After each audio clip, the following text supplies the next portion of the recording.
इस गांव में रात सिर्फ अंधेरा नहीं लाती थी, वो कुछ और भी साथ लाती थी। किसी के लौटकर ना आने की कहानी। हर साल गांव से एक बच्चा गायब हो जाता था और कभी वापस नहीं आता था। कहते हैं जंगल उन्हें खुद बुलाता है, आओ मेरे पास आओ।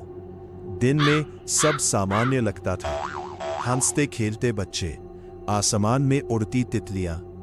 लेकिन जैसे ही सूरज डूबता, डर हर दरवाजे के पीछे छुप जाता।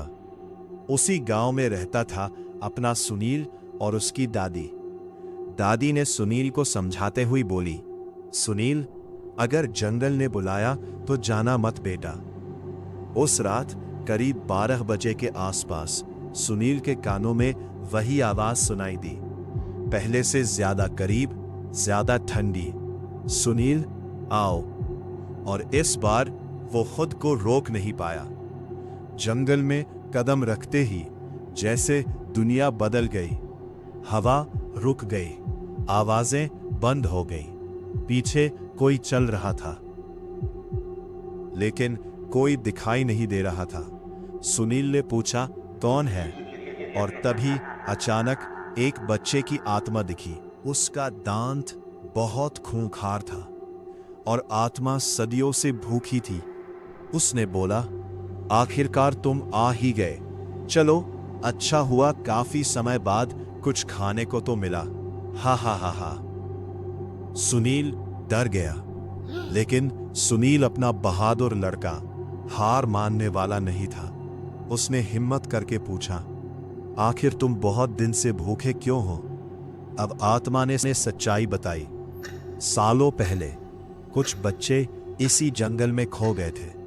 उन्होंने मदद मांगी, पर कोई नहीं आया और बस तब से वे हर रात किसी के आने का इंतजार करती हैं। अचानक हवा गरजने लगी, पेड़ चीखने लगे, चारों तरफ आत्माएं ही आत्माएं। उसने गरजते हुए बोला, अब तुम भी यहीं रहोगे। सुनील कांप रहा था, लेकिन सुनील ने बोला, नहीं, मैं तुम्हें यहां परेशान करने नहीं आया हूं, बल्कि मैं तुम्हारी मदद करने आया हूं। और तभी सब कुछ शांत हो गया। अगली सुबह पहली बार कोई बच्चा दोबारा अपने गांव वापस आया। सुनील ने वापस आते ही सबसे पहले गांव वालों को बुलाया और सारी बातें बताई। सुनील की बातों पर गांव के मुखिया ने भरोसा करके पूरे गांव के साथ जंगल गया और उन आत्माओं से बात करने की कोशिश की, लेकिन आत्माओं ने कोई उत्तर नहीं दिया। फिर आता है अपना हीरो सुनील। सुनील ने एक आवाज लगाई, मेरे दोस्त कहाँ हो? आओ, हम सब तुम्हारी मदद के लिए आए हैं। तभी अचानक आत्माओं का मुखिया बाहर आता है। उसने गांव के मुखिया से एक समझौता किया कि गांव से अब कोई बच्चा गायब नहीं होगा, लेकिन बदले में गांव वालों को रोज आत्माओं के लिए खाना देना पड़ेगा। मुखिया ने उनकी बात मान ली और जंगल में शांति स्थापित हो गई। अब कभी जंगल से आवाज आती है, केवल धन्यवाद। कुछ कहानियां डरावनी नहीं होती, बस अधूरी होती है।